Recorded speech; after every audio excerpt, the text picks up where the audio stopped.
LeBron James has had more amazing playoff performances than most can count. Among these performances, many are brought up with regularity. Obviously, his 2016 Finals performance comes to mind. There's, of course, what he did versus the Celtics in 2012, his 2018 single-handed destruction of the DeMar DeRozan-era Raptors, his 25 consecutive points versus the Pistons in 2007, which got the Cavs into the finals a lot earlier than people expected. But there's one series that really does not come up much, if at all, which I think arguably has a case for being in a similar tier to all of those. And what's insane is the series that I am referring to is LeBron's first ever playoff series, where at the age of 21, he completely demolished the Washington Wizards. Let's talk about it.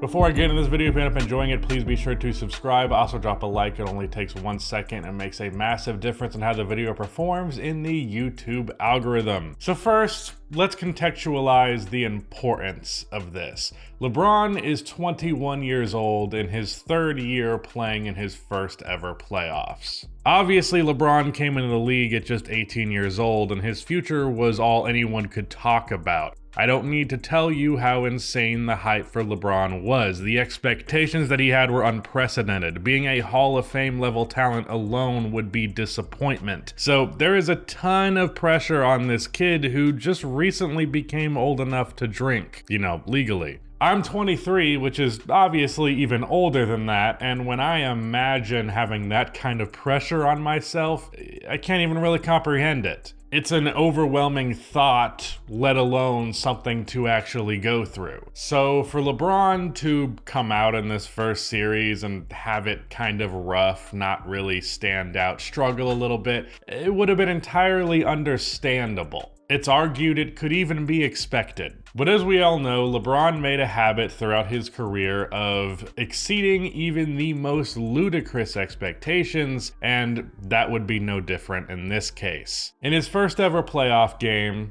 in an 11-point victory versus the Wizards, LeBron had a 32-point triple-double, because of course he did. I realized that LeBron would go on to make a stat line of 32, 11, and 11, a fairly regular occurrence for himself in the playoffs. Hell, he's averaged that over whole series before, so maybe that makes these numbers not jump out at you, but man, this is his first playoff game. That is special. It's arguably the best playoff debut in modern NBA history, at least statistically. I'm saying modern NBA history specifically because dudes in the 60s and 70s they don't follow any of the rules of the players today. They were also like 8-year college players by the time they were in the league. So I'm not counting, those numbers. But from like 1980 onward, Michael Jordan didn't have a more impressive first playoff game. Although he did get 10 assists in that game, which isn't that big of a surprise if you're aware of what complete horseshit the idea that MJ wasn't a great passer is.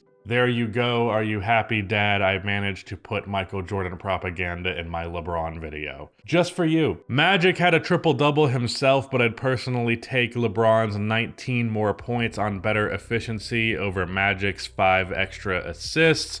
Kobe scored 2 points in his playoff debut, so I don't think he wins this one. Shaq's first playoff game has a pretty strong case, 24, 19, and 5 blocks.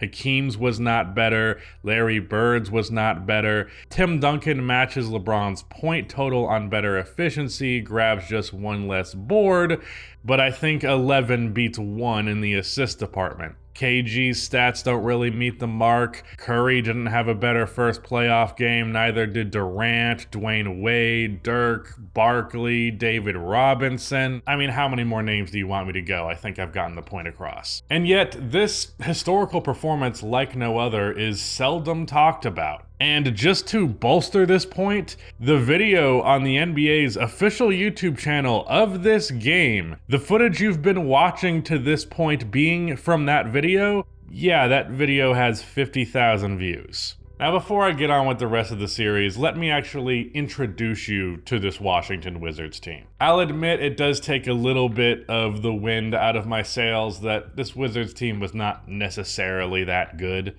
Washington was much like the Wizards of the last few years, ironically, a team with a gunslinger lead guard with other offensive-minded forwards around him, and the resulting team is mediocre as hell, scores a lot of points, but does little to stop you from scoring on them. It's actually kind of crazy how similar this Wizards team is to what they were just last year. You know, history rhymes, I guess. The Wizards are just destined to be mediocre. But to be fair, this Wizards team had more experience, and their gunslinger Gilbert Arenas, which now that I'm saying that out loud, I hadn't considered the implications of that choice of words. But you know, what am I gonna do? Go back in the script and change it? I don't do that. The first draft is the only version of the script. Anyways, let's call him a microwave guard. Gilbert Arenas, he had a bonkers series himself. He would finish the series with 204 points over 6 games, which would average out to 34 points per game. He shot 44% from 3 on 8 attempts per game, which if you adjust that for inflation, that's like 30 3-point attempts a night in today's game. As a result of this, the Wizards definitely came to play and looked better than their 42-win record would suggest. And to make matters worse for LeBron, as you may expect, his teammates did not exactly show up here. For this first stint in Cleveland with LeBron, it's obviously shocking that something like this would happen, and of course, luckily it would never happen again. We can imagine it that way anyways. LeBron's best teammate was Donyell Marshall. Ronald Murray had a cool series, and both Larry Hughes and Zydrunas Ilgauskas disappointed. The two of them combined in the regular season to average 31 points on 52% true shooting between the two of them. In this series, they averaged 22 on 45% true shooting. Those were the two leaders in shots after LeBron, both falling substantially short, and for the 2000s, that 9 less points per game really makes a huge difference. So LeBron was going to have to put up pretty insane scoring numbers to bridge that gap, so he did exactly that. Now, Game 2 would not be where that would happen, however. In fact, it was almost as if LeBron was determined to have a Game 2 that was as awful as his first game was excellent. 26 points on 25 shots, 2 assists to 10 turnovers? What happened there? You can't really blame his teammates on this one. Hughes and Zydrunas combined for a legendary 25 points on 29 shots, which obviously was not good. But Drew Gooden, no, the other one. Please follow me on Twitter, by the way, Drew Gooden. You followed like a couple of people that I'm friends with, and honestly, it hurts that you followed all of them and not me. Anyways, Drew Gooden had an 11 for 12 game from the field, scoring 24 points while also grabbing 16 rebounds. Yeah, let's just pretend this Game 2 didn't happen. Okay, back to the propaganda. After this awful Game 2, the Cavs were going to Washington with the series tied at 1 apiece, which obviously is not ideal. You don't want to give up one of your home games, and they did exactly that. Winning Game 3 would be pretty damn important for the momentum of this series. You really don't want to go down 2-1. So, LeBron put up 41 points, making him the second youngest player to ever put up 40 in a playoff setting. The first spot belongs to Magic Johnson, but not only did LeBron put up 41, he did this. The double, he goes back away. 15 seconds left. Wizards by 1. James has Daniels, can go up over him if he wants. Fakes right, goes left, bends in over Ruffin. He got it to go. Timeout Washington. 5.7 to go. LeBron James hit the big shot. Now, he did travel, but you know, what are you gonna do? Game 4, LeBron went off by scoring 38 points. However, Arenas, Jamison, and Butler combined to score 77, and the Cavs could not get enough offense from anyone that wasn't LeBron. Now, Game 5 was a freaking classic. On the other end for the Wizards, Arenas scored 44 points, hit 6 3-pointers in the process, but LeBron would match it with his own 45 along with 7 rebounds and 6 assists. This game being the classic that it was extremely late close. Extremely close late. You knew what I meant. Washington made a late push to get them into overtime. In said overtime, the Cavs were up 1 with a minute to go, but Larry Hughes would turn the ball over, resulting in a layup from Arenas. LeBron would get fouled and hit 2 free throws, but then the Wizards would use basically all of the clock, ending in free throws for Arenas, which put the Wizards up 1 with just 3.6 seconds remaining. Hughes to play it in. Foul James. LeBron to the hoop for the win. He got it with 9/10 left. Arenas threw it in the air. It's over. The Cavaliers have won it. You can book this one to the Cavaliers.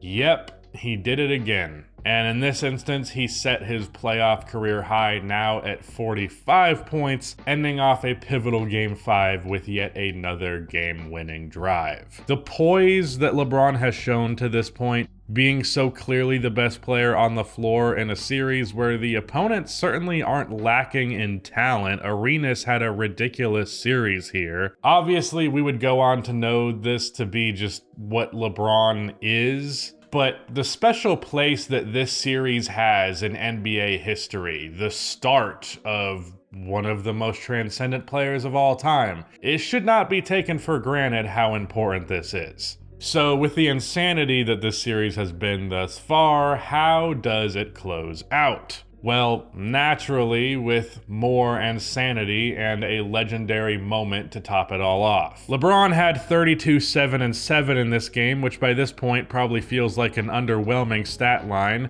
Yet again, this game would go into overtime, and yet again LeBron would display individual brilliance. Unfortunately, the last few minutes of the fourth quarter were pretty whack, just nothing but free throws on both sides, but it would end on a very exciting note. Looking to inbound, Arenas puts up the 3. Bang! Gilbert Arenas ties the game! In overtime, after Caron Butler hit some free throws to put the Wizards up 1, the Cavs failed to score and Arenas would go to the line. He would miss the first free throw. LeBron walked up to him and, according to Arenas, he said, "You know if you miss, that's game." Mind you, he was saying that while the Cavs were down. You can guess what happens from there.